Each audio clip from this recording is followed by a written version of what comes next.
We reached out to our current guest because I knew that he was nearby and we were going to give him an opportunity to chat with us at some point this week, and the opportunity availed itself. So I wanted to get Eddie Ghabour on with us this afternoon, the author of The Common Sense Bull. And I, by the way, think that this may have a double entendre on the word bull, so we'll find out about this as we listen to the news this evening that the Fed is leaving interest rates unchanged. And Eddie Ghabour joining us with Key Advisors Group, a financial advising group. And with that, Eddie, good afternoon. Thanks for joining us.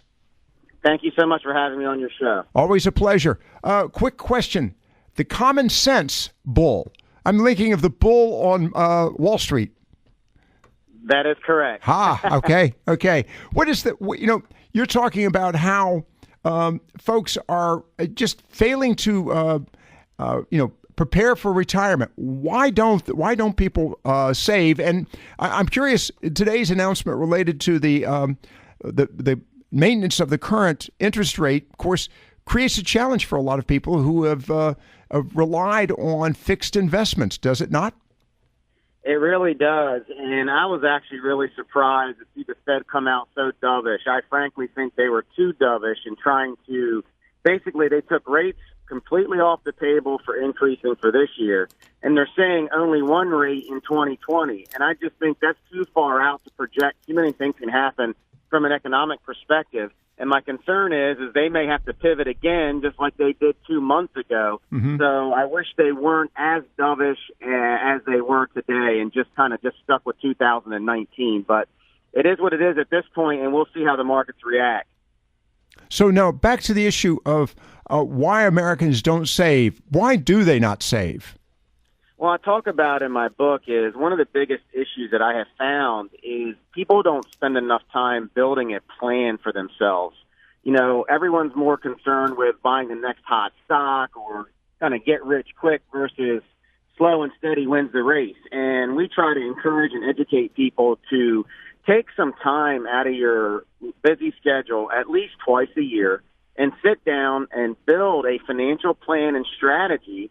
And more importantly, hire a coach or get a trusted person that will hold you accountable to those goals. I mean, it is amazing the difference. I myself, I'm in the business, and I have a coach because I know when I have a coach, I have someone that I have to report to, and I don't want to disappoint them. And they keep me on task and then make sure I stay disciplined and make sure I don't get into any bad habits.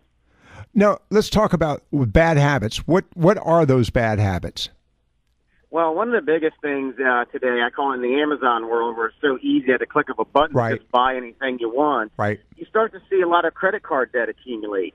And, you just talked about how low interest rates are. Well, they're not low when you're putting money on plastic. Right. Now, take a look at these credit card statements. These banks are charging 20+% on this money you're spending. Right. So people don't pay themselves first. And that's a problem. And so in the book, I try to lay out some fundamental approaches to investing and planning that I think is basic enough that everyone can understand. It's not too technical, and it allows you to focus on the core principles that have allowed our clients to achieve financial independence. Now, the book, by the way, is The Common Sense, hyphenated, Bull, and of course, I'm thinking The Common Sense, quote, Investor. Am I thinking correctly? That's right. In today's world, there's almost too many investment options out there, and I think people get confused. Right. And so the point of the book is don't overthink it. Some of these principles have not been reinvented. I certainly didn't. These are just old school principles that have been in place forever. So don't overthink it. Pay yourself first, build a plan, and have someone hold you accountable. And if you just take those simple steps, the investment piece will be the easy part, but some people put the investment part ahead of the planning, and the book tries to hopefully focus people in the right direction. All right. Eddie, we've got just a few minutes left to talk with you. The book, The Common Sense Bull, the author with us this afternoon, Eddie Ghabour.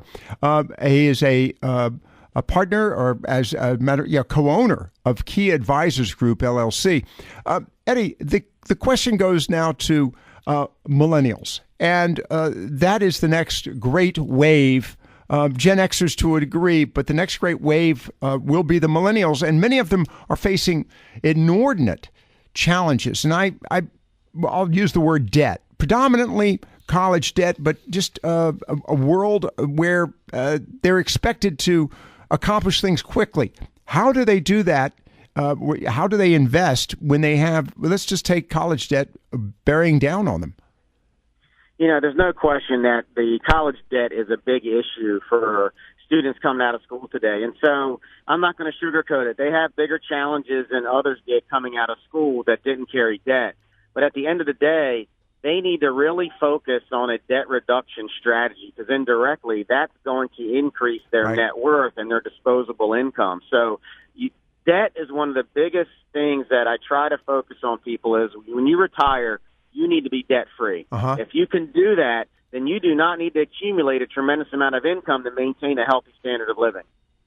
Good point. So, in other words, this threat of, you've got to die, you've got to retire with $1 million, $2 million in the bank is not necessarily, it's more of one, it's a great goal, but it also is creating a sense of fear and, if you will, lack of confidence. You're exactly right. There's a lot of misinformation out there, and you do not need to have $2 million to be able to be financially independent. I've worked with lots of individuals over 20 years that have lots of different net worths. At the end of the day, it's about who has more debt than the other. If you don't have a lot of debt, you do not need to accumulate a tremendous amount of wealth. And that's the whole point of this book is financial independence is actually very easy. You just need a focused strategy. And don't listen to these pundits that tell you need to have $5 million or $3 million. How can they give you advice when they don't know your personal financial situation? Very interesting. Eddie Ghabour with us this afternoon. By the way, it's Ghabour,